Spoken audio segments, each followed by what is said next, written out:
त्रिपुरा के इतिहास की कहानी हमें राजमाला में मिलती है। कहते हैं कि जिस तरह कल्हण ने राजतरंगिणी में कश्मीर का इतिहास लिखा, उसी तरह त्रिपुरा के राजपुरोहितों ने राजमाला में त्रिपुरा का इतिहास लिखा था। राजमाला को 15th सेंचुरी में लिखा गया, जिसके मुताबिक त्रिपुरा पर 5000 सालों से देव बर्मन राजा राज किया करते थे। ये राजा चंद्र के वंशज थे, जो पांडवों के अच्छे दोस्त हुआ करते थे। महाभारत के युद्ध में उन्होंने पांडवों का साथ दिया था।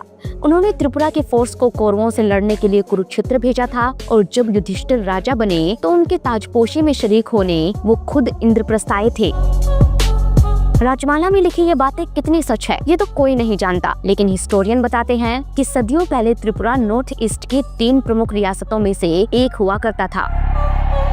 मणिपुर, कूच बिहार और त्रिपुरा ये नॉर्थ ईस्ट के मेन प्रिंसली स्टेट हुआ करते थे, जिनमें त्रिपुरा बीच में था। इसके एक तरफ मणिपुर था, दूसरी तरफ बंगाल, तीसरी तरफ असम था, जहां अहोम किंग्स रूल किया करते थे।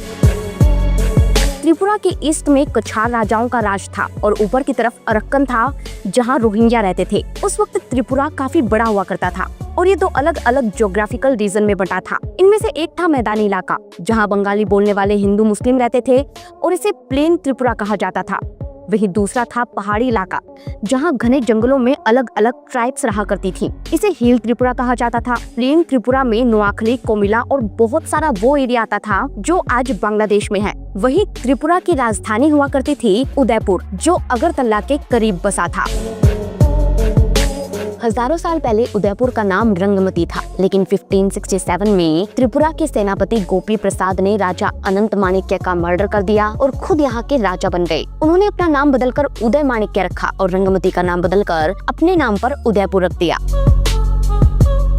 1100 वर्षों तक उदयपुर त्रिपुरा की राजधानी रहा, लेकिन 1760 में राजा बने कृष्ण माणिक्य ने अगरतला को त्रिपुरा की नई राजधानी बना दिया। उन्होंने ऐसा क्यों किया, इसके पीछे भी एक कहानी है। इतिहास बताता है कि साल 1600 आते आते मुगल त्रिपुरा के पड़ोस में आ गए थे। त्रिपुरा के पड़ोसी बंगाल पर नवाबों का राज हो गया और नवाब त्रिपुरा को भी हड़पने की फिराक में थे।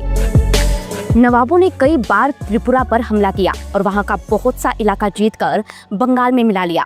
इस तरह प्लेन त्रिपुरा का ज्यादातर हिस्सा नवाबों के पास चला गया, जिसमें उदयपुर भी था। इसीलिए त्रिपुरा के राजा को अपनी राजधानी शिफ्ट करनी पड़ी और नवाब उदयपुर में सरकारे उदयपुर नाम से एक सेमी ऑटोनोमस गवर्नमेंट चलाने लगे। कहते हैं कि राज करने के लिए त्रिपुरा के राजाओं के पास सिर्फ पहाड़ी इलाका बचा था, जहाँ की जमींदारी वो खुद वसूला करते थे, और प्लेन त्रिपुरा की जमींदारी मुगलों को मिलती थी।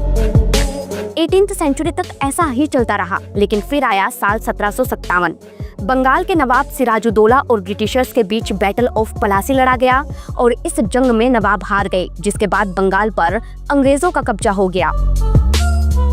उन दिनों त्रिपुरा के राजा थे वीरेंद्र किशोर माणिक्य, जिन्होंने मौके का फायदा उठाकर ब्रिटिशर्स की तरफ दोस्ती का हाथ बढ़ाया। इस इलाके में पैर जमाने के लिए ब्रिटिशर्स ने भी उनसे दोस्ती कर ली और चकला रोशनाबाद की जमींदारी उन्हें वापस लौटा दी। दरअसल ये चकला रोशनाबाद ही प्लेन त्रिपुरा था, जिसमें कोमिला और नोआखली जैसे डेवलप एरिया आते थे। यहाँ से अच्छी खासी जमींदारी मिलती थी, इसीलिए त्रिपुरा के राजा अमीर हो गए।